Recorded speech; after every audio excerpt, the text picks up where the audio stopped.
Hi, welcome to the video. So today I'm going to talk about ways to make yourself faster both on your maximum speed and also to get your more complex or new ideas up to that maximum speed.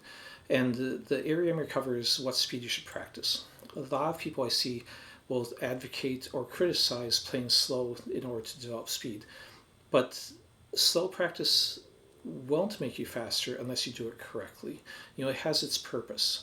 It's so some people misunderstand and think just because I play slow that will make me faster, or they think that playing slow won't make them faster when it really will help you, but not by itself.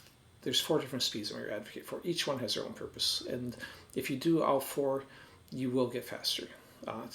And there's a lot of other areas such as efficiency, relaxation, consistency, etc. that play a role.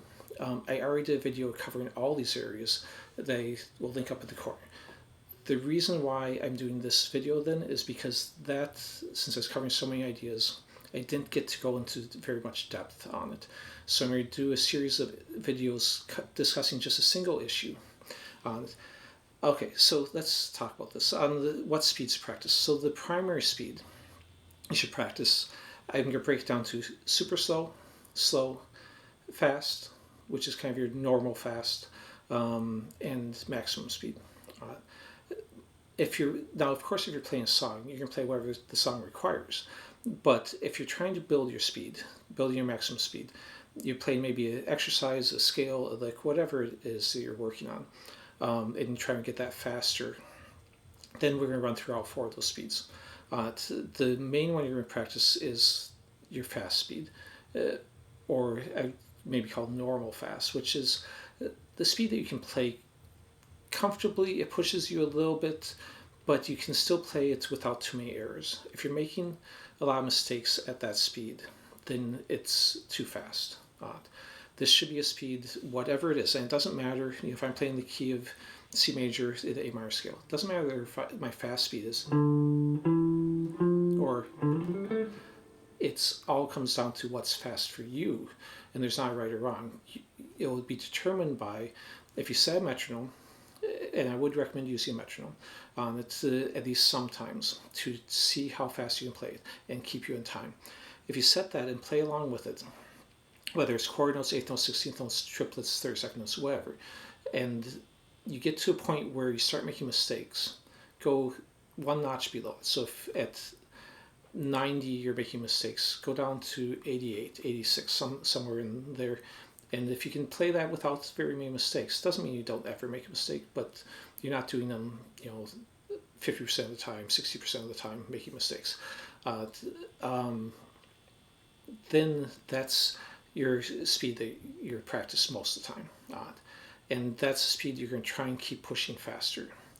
The way you can push that faster, there's multiple ways. One is just by using that metronome. If you move it up in small increments, if I'm at 60 and I move up to 64, again, it doesn't matter if I'm doing chord notes at 60 or 32nd notes. That's up to how fast you are.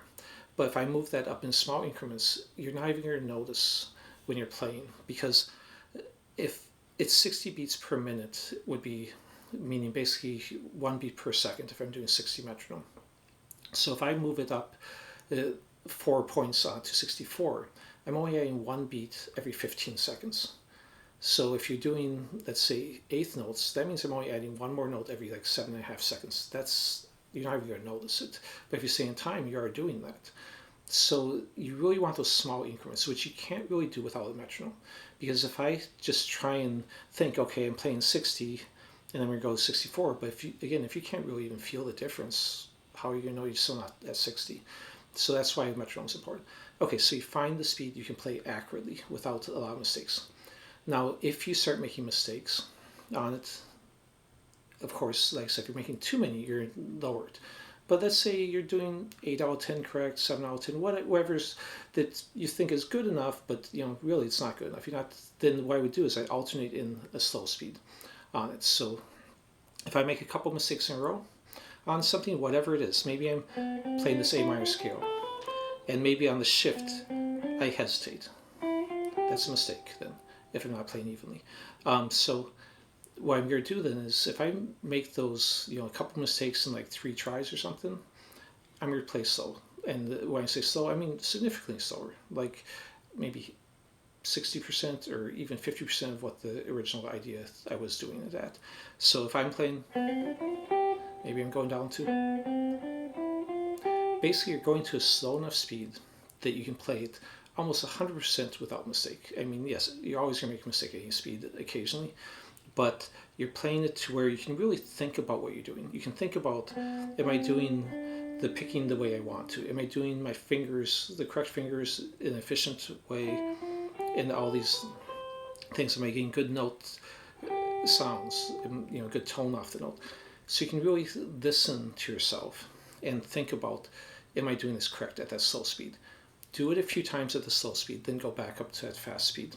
If you find you make a mistake again on the fast speed, if it's, again, rare that you're making a mistake, not a big deal. You might go down and play it slow once. If you're consistently making mistakes, you need to either lower the fast speed or just do fewer. Go down to a slower speed, play maybe 5-10 reps at that slower speed, and then try one at the faster speed. If you mess up again, go back to playing 5-10 reps at the slower speed. Or just alternate, do one slow, one fast. Now this is a good way too if you already have a good maximum speed, but you're learning a new lick that's difficult for you, either because you just memorized it, or it's just maybe instead of being some simple straight scale run, maybe you're doing a bunch of interval jumps or something.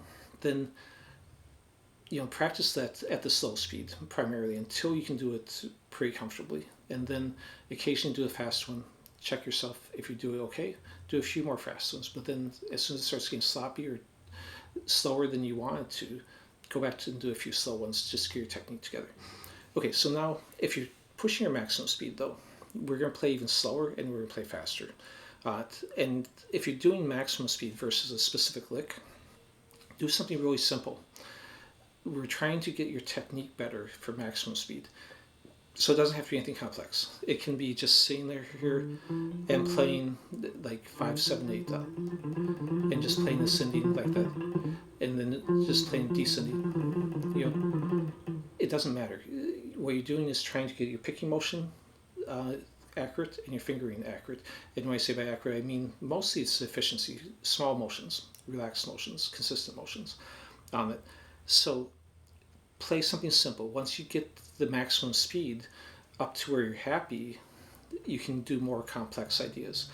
You might not be able to do them right away, but you don't have to worry about, am I doing my picking correct or am I doing my fingering right? I just have to worry about getting my fingers into those complex shapes. So I'm not going to be doing something which has a bunch of jumps around it if I'm trying to do maximum speed. I'm going to do something simple that's maybe just going back and forth. Or like I said, just doing one string, doing 2 strings, 3 strings.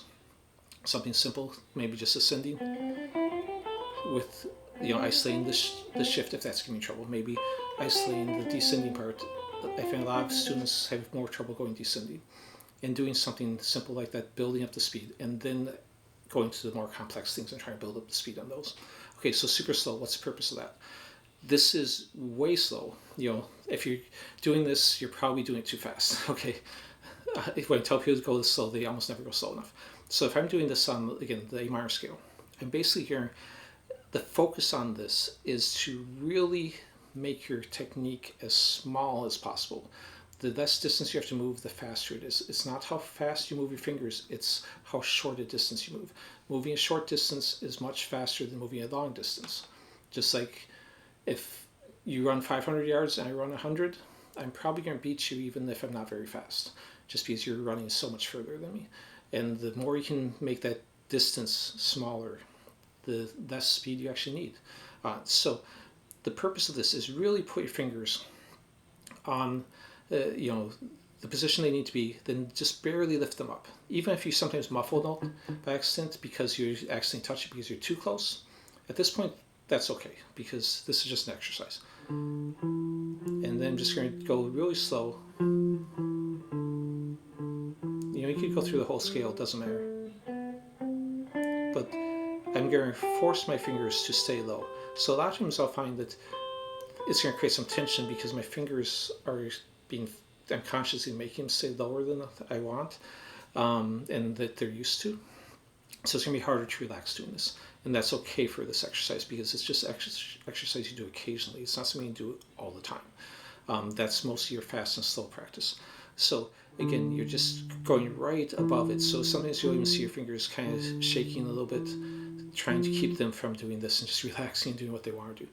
Why are you doing this? The reason is because if you normally pick up this far and you practice this far, it's not that you're really going to play at that necessarily, but it'll make when you go back to practicing, you maybe do somewhere in between. You're not going this far, but because you practice down here, you're going to do like maybe halfway between. So you're getting yourself more efficient. You're getting your muscles and fingers used to doing something that's super efficient. So then you can be a little bit more efficient when you go up to full speed. Not because you're going to be able to necessarily do it. Though if you're doing something simple, you might be able to do close to that. So that's a super slow. I don't do that a lot, especially when, and that's something when you're building your maximum speed, that's when you do it mostly. When you've already got maximum speed, you don't need to do that as much because you've already trained your fingers to be fairly efficient. Then it's more just repetition and doing it at the slow and fast and alternating between those. Now the fourth one is maximum speed. This is also one they don't do a lot. This is mostly when I'm trying to build that maximum speed, but not necessarily when I'm just trying to get a lick up to speed. I've already got good maximum speed. Maximum speed is when you play so fast that, whatever it is, it doesn't matter if it's simple or complex.